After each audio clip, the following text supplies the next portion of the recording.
This is Change Over Time, a podcast where I think historically about things I geek. I'm Daniel Horowitz Garcia, the alternative historian. Today I'm geeking video games. Actually, I'm geeking video game history. At DragonCon 2017, Dr. Kenneth Horowitz gave a talk about the need to preserve video game history. Dr. Horowitz is an English professor teaching research and writing.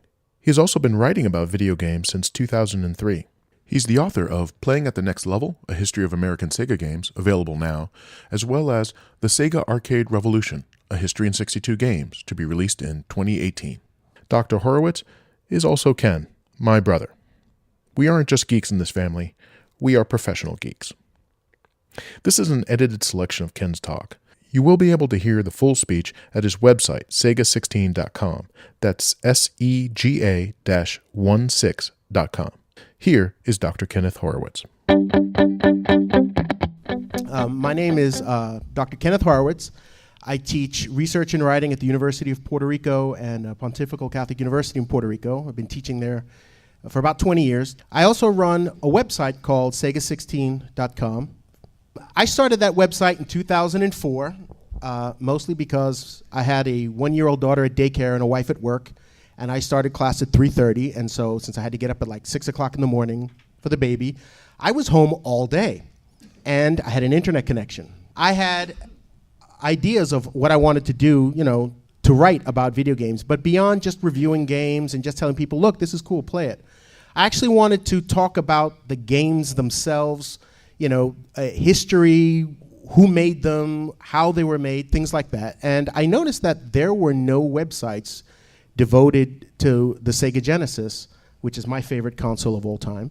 And so I decided to start one. And if you went and looked through the web archive history at the earliest designs, I did it in Dreamweaver with no scale. And I figured, the presentation is absolutely miserable, but I'll try to make up for it through content. And then little by little, design got better. That started with just me, and then through contributors and the coming and going of regulars, we now have over 1,000 reviews, over 700 features, and well over 100 interviews with people involved in the industry, including the Sega of America presidents of the era and several Japanese developers.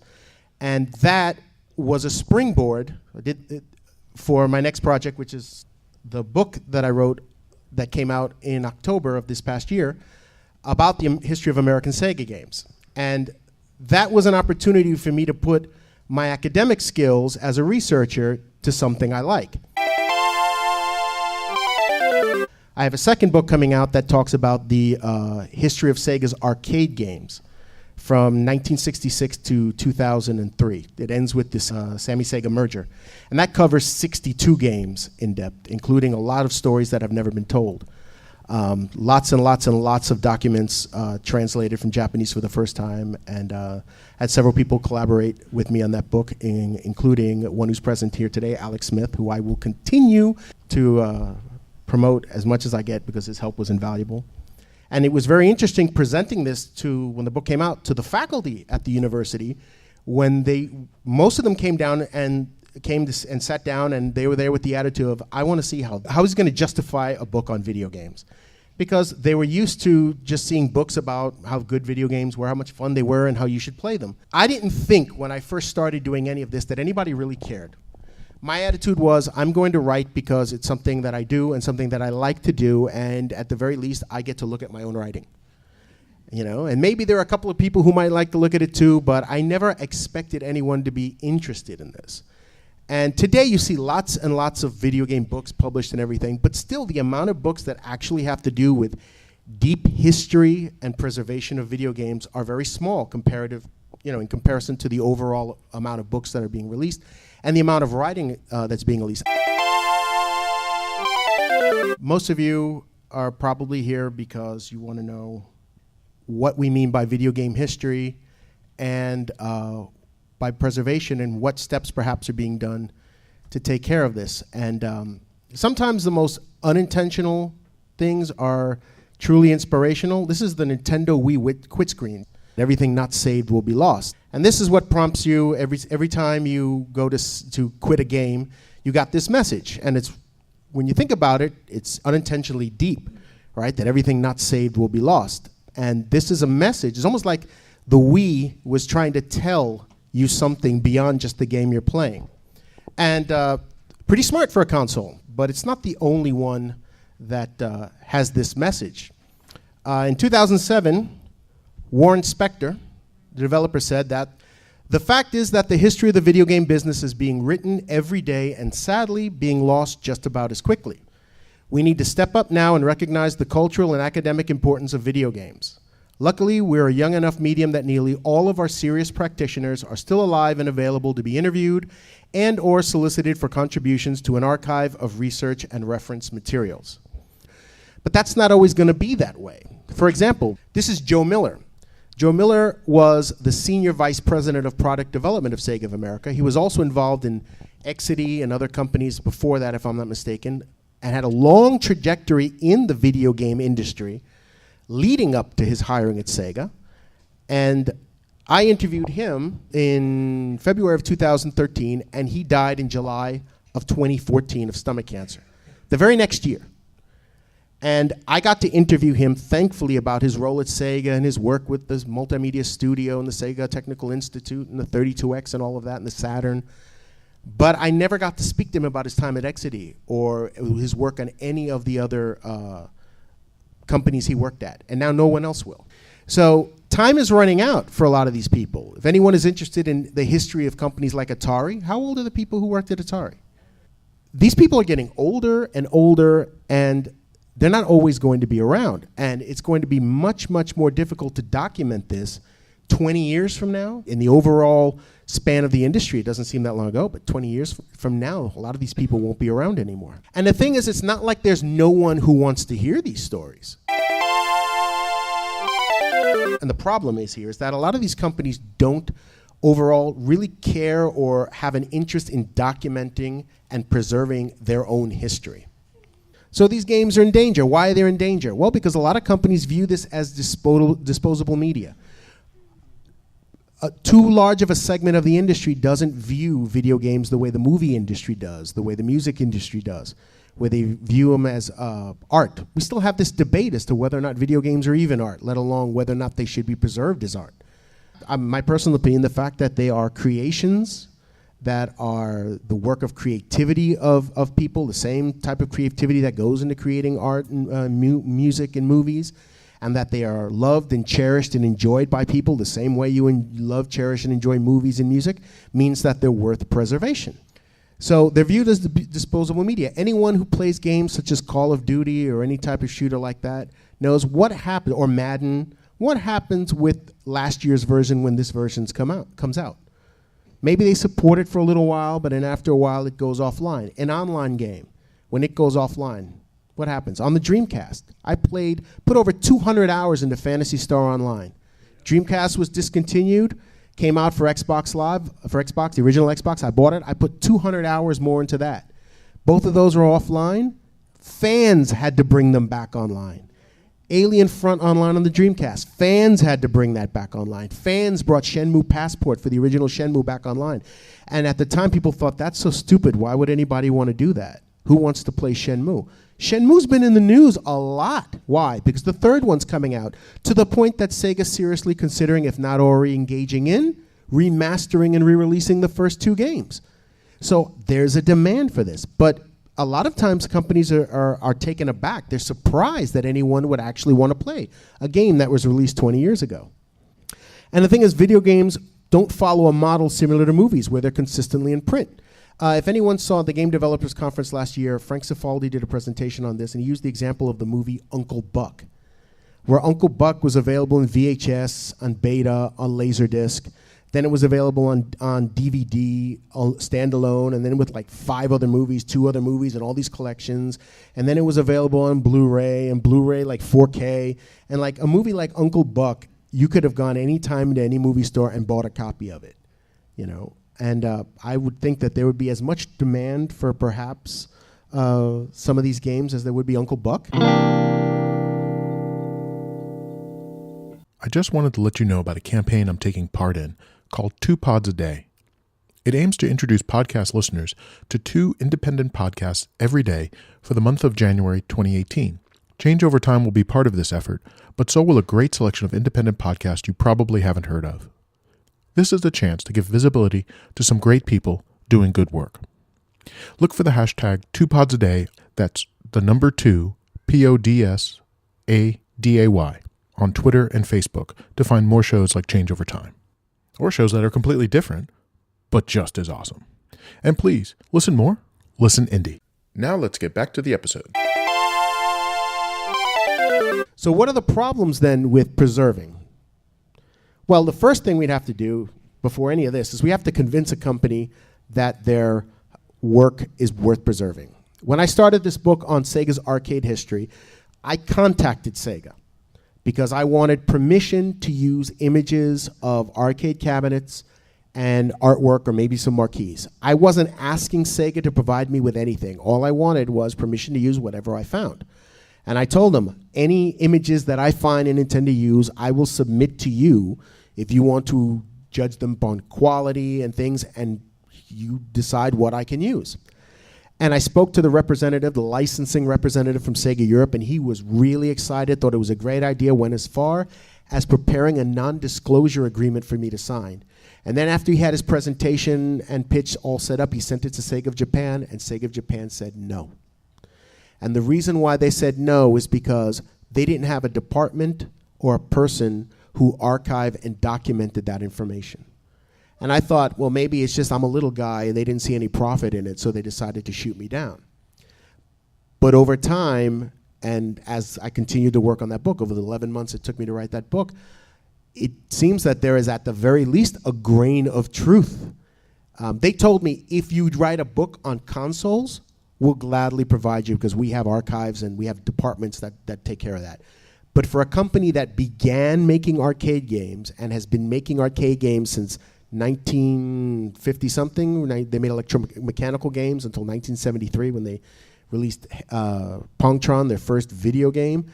And they still make games to this day. They're one of the few big arcade manufacturers that were around in the golden age that are still around today. The fact that they don't have anyone documenting or archiving the games that they have created for historical purposes is sad. So that's the first problem. Then we have problems like the viewing problem. What does that mean? Well, if you want to see the Mona Lisa, all you got to do is go to France, right? Anybody can do that, right? Do it right after Dragon Con. Anyone can go to France, right? But if you're in France and you want to see the Mona Lisa, you just go to the Louvre. If you want to see the Declaration of Independence or any other historical document, you go to where they're being preserved and you go and you look at them. But if you want to play Space Invaders, you can't just go to a place and play Space Invaders. You have to have access to a machine that allow you to play Space Invaders, whether it's the actual arcade, whether it's a console with a collection and the game is part of that collection, like the Title Legends that were on PlayStation 2 and Xbox, or you have to emulate. You can't just say, hey, you know what, let's go play Space Invaders. Like you could say, let's go to an art museum. Every city has an art museum. Not every city has a place that will allow you to play Space Invaders. So access is a problem. Access to materials, as I was saying, companies don't preserve prototypes. They don't preserve promotional materials. The majority of prototypes that you see, where are they from? Private collectors' hands. You won't see companies such as Sega or Nintendo say, we have a prototype generally. Again, I have to go back to Nintendo at least doing the right thing with Star Fox 2 for the NES collection. They've been really promoting a game. It's funny, like, hey, this is awesome, this is great. Too bad you'll never get to get it because we're not making the machine accessible for you to purchase. But at least they're doing all kinds of promotional things to create awareness. Not all companies do that. The majority don't. Games also receive updates. Anyone play No Man's Sky on PlayStation 4? I saw the game. I was really interested, and then I saw people rip it apart. I was like, well, I'm going to give it a year and a $20 price point, and then we'll see. And with the Pathfinder update and the Atlas update, it's actually worth playing. And now, but the thing is that since that last August update, which was the Atlas update, it's been updated, I think, 3 more times. So that's 5 updates in a year. If you were to preserve this game, which version do you preserve? Do you preserve the first one? Do you preserve the latest one? Do you preserve one of each version? Can you do that with every single game that has been released since games started to get updated? What about the ones that are delisted and offline? 20 years from now, if we want to document Afterburner Climax or Castle of Illusion, how do we do that? My attitude is that every single game deserves preservation, even the bad ones, because you have to be able to tell people, what the bad games were. Well, E.T. gets such a bad rap. I mean, worst game of all time, that person hasn't played many games. I played many games that were much worse. I remember E.T. back in the day, I played it. I actually beat it, which is basically the game rewound. You see the beginning, E.T. comes down and walks away. In the end, he gets in the thing and goes up, and that's it. That's the ending of the game.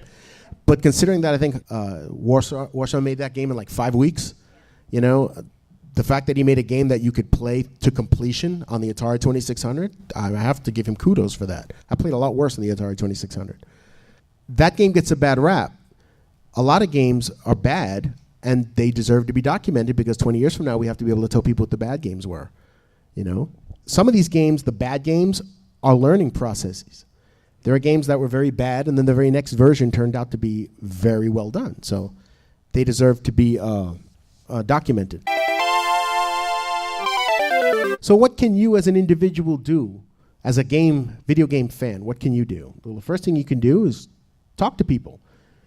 A lot of people, you may know people in the game industry. You may know people, indie developers or professional developers or people who work within the industry. Talk to them. Get their story. Record it. Write it down. If you want to research, my recommendation is to focus on a single area. I focused on Sega because that's what I grew up with. I got a Master System the Christmas its first Christmas that it was available, and then I got a Genesis, and then I got a Saturn at launch and a Dreamcast at launch, and I've been a Sega guy. I mean, I own every Nintendo console, but Sega's far away been my favorite, and that's what I know, that's what I love, and I looked and saw that nobody else was doing it, so I figured, well, I'll do it. And I'll keep doing it as long as before arthritis sets in, and then I'll use a program where I can dictate and it'll start on screen. But I'll do it as long as I can. But I'm not going to venture and say, I'm going to start writing about Atari now, because it would take me years to learn all the stuff that many people writing about Atari already know. So I figure I'll leave that to them. That's their area. The TurboGrafx people, that's their area. I'm going to stick with Sega, which is what I know. That's my area. And share your games. If you have kids, share your games. I played, a week before this convention, I played through Golden Axe on the Genesis with my youngest daughter. And I was amazed how into it she was. And she was just like, she just loves slashing and hacking people. I don't know if that should worry me, but she was really into it. And she's like, do you have any other games like that? So we played Streets of Rage. And she loved it. And then she's like, oh, she likes Sonic, but she's like, but I can't play that with you. Whoa, Sonic 2, you can be Tails. And she's like, nah. Even a 10-year-old doesn't want to be Tails. Like, okay, you know what's up. It's like 10 years old and even you don't want to be Tails. All right. But the fact is that she played through River Raid. I took pictures of her playing through River Raid on my Atari 2600. And it was like, she doesn't care about the graphics. She just likes to play the game. And I'm like, yes, you're coming along very well. You are one of us. But share them, okay? And that's something that we need to do, okay, to keep these games alive. It's really extensive. Thank you.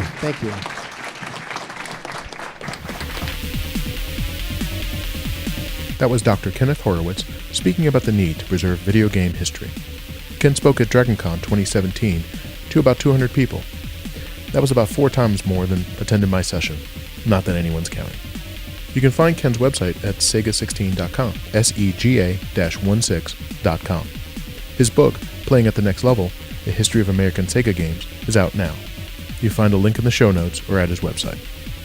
You can find more information about Change Over Time at changeovertimepodcast.com. I also tweet at Daniel Alt Hist. Take a moment to rate this 5 stars. It helps people find the podcast. Safe travels.